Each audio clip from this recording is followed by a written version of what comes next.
Today I'm in Gilman, Colorado. Technically I'm 600 feet below Gilman, Colorado because the town itself is situated on a ridge above me. But down here is the power station for electricity and water pumping that serviced the town and all of its mining operations. The town had a schoolhouse, homes to fit 300 people, a rec center, grocery, bowling alley, laboratory, and theater, as well as many other support structures. It was founded in the 1880s and survived until about 1984 when the entire town and operations were shut down by the Environmental Protection Agency. The mine operated for almost 100 years and started out as a gold and silver mine, but around the late 1890s, so much zinc was coming up with the ore that smelters began refusing to take the ore to be processed. So the industrious members of Gilman bought a roaster and separator, magnetic separator, in order to pull the zinc off of the ore, and ended up turning a problem into a very profitable asset. Now they could send out gold, silver, lead, and zinc, as well as copper, everything that was mined from these hills, and eventually started producing and selling more zinc than anything else. That didn't reduce the amount of silver and gold that they were mining though, and by the 1930s this area was still leading the state in production of silver.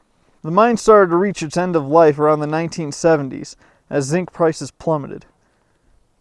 By then they had pulled up over 10 million tons of ore, including 393,000 ounces of gold, 66 million ounces of silver, 105,000 tons of copper, 148,000 tons of lead, and 858,000 tons of zinc. Everything that came out of the mines in Gilman helped support the war efforts for World War I and World War II, as well as the household materials boom of the 1950s and 60s. In the 1970s and 80s, the Environmental Protection Agency began doing studies on Gilman and found high levels of arsenic, cadmium, copper, lead, and zinc, not only in the soil but also in the water in the Eagle River, which at times could be seen with an orange sludge coating all of the rocks.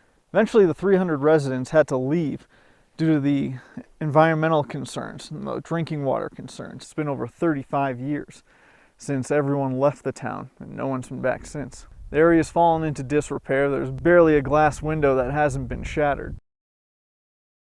Around 1912, the New Jersey Zinc Company took over and started running all of the operations for both the town as well as the mine. Eventually, Viacom acquired a controlling share of the New Jersey Zinc Company.